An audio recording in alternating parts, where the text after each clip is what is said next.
وَاسْتَعِينُوا بِالصَّبْرِ وَالصَّلَاةِ، مدد مانگو صبر اور صلاۃ کے ساتھ۔ سورۃ الفاتحہ میں بھی ہم نے کیا پڑھا تھا؟ ایاک نعبد و ایاک نستعین۔ عبادت کے لیے اللہ کی مدد ضروری ہے، آسان نہیں ہے۔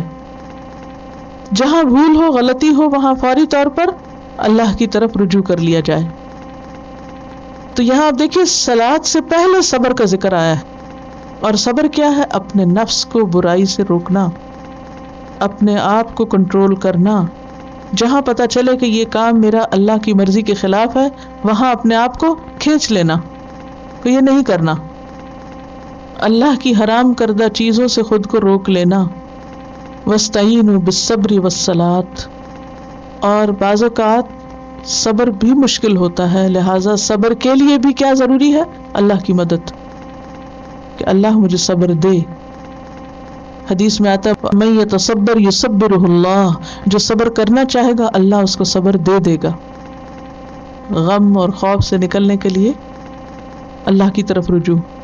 نبی صلی اللہ علیہ وسلم کا یہی طریقہ تھا، جب کوئی مشکل پیش آتی فوراً نماز کے لیے دوڑتے، کیونکہ نماز میں آپ دیکھیے ہم قرآن بھی پڑھتے ہیں، ذکر بھی ہوتا ہے، سجدہ رکوع وغیرہ بھی، لیکن یہ اتنا آسان نہیں۔ بہت سے لوگ ہاتھ پہ ہاتھ دھر کے بیٹھے رہتے ہیں، نہ اٹھتے ہیں، نہ وضو کرتے ہیں، نہ نماز پڑھتے ہیں۔ تو اس کا بھی بتا دیا وَإِنَّهَا لَكَبِيرَةٌ، نماز بڑی بھاری ہے، آسان نہیں ہے نماز بھی۔ إِلَّا عَلَى الْخَاشِعِينَ، مگر خاشعین پر نماز آسان ہے، ان کے لیے ہلکی ہے۔ اور خشوع کیا ہے؟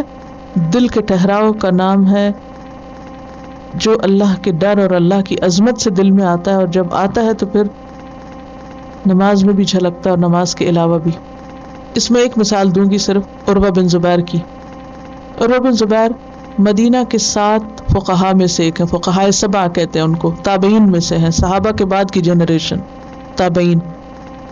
ان کے پاؤں میں کوئی آبلہ پڑ گیا اور اطباء نے کہا کہ پاؤں کاٹنا پڑے گا۔ اب اس زمانے میں کوئی اینستھیزیا وغیرہ تو تھا نہیں کہ بے ہوش کر کے انسان کو اس کا پاؤں کاٹ لیا جائے۔ دیکھیے کبھی انگلی کو بھی کٹ لگ جائے تو کیسی تکلیف ہوتی ہے، پورا پاؤں کاٹنا مذاق نہیں تھا۔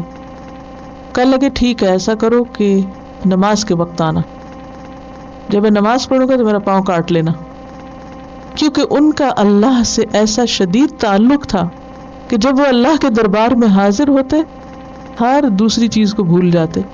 اتنا انہماک اور اتنی توجہ ہوتی ان کی، اتنا شوق ہوتا۔ آج ہمارے اندر یہ کیفیت کیوں نہیں؟ کیونکہ ہمارا دل اور چیزوں میں اٹکا ہوا ہے۔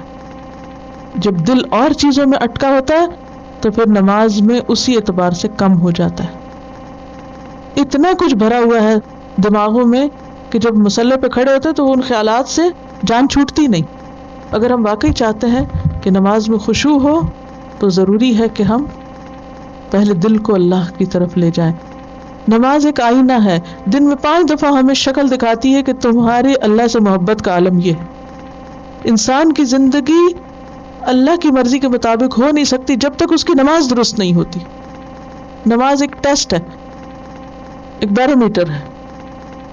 جیسے آپ اپنا ٹیمپریچر لینے کے لیے تھرمومیٹر استعمال کرتے ہیں نا، تو ایسے ہی ہم کیسے مسلمان ہیں اپنی نماز کو ٹیسٹ کر لیجئے۔ نماز از اے ٹیسٹ۔ جیسے کوئی بیمار ہوتا ہے نا تو بلڈ ٹیسٹ ہوتا ہے، پتہ چل جاتا ہے کیا کیا بیماری ہے۔ اسی طرح ہم میں سے ہر ایک کو اپنی نماز کا جائزہ لے لینا چاہیے، کیا وہ وقت پر ہے، کیا وہ خشوع کے ساتھ ہے، کیا وہ سنت کے مطابق ہے، کیونکہ خاشع ہی نماز کا حق ادا کر سکتا ہے۔ وَاسْتَعِينُوا بِالصَّبْرِ وَالصَّلَاةِ وَإِنَّهَا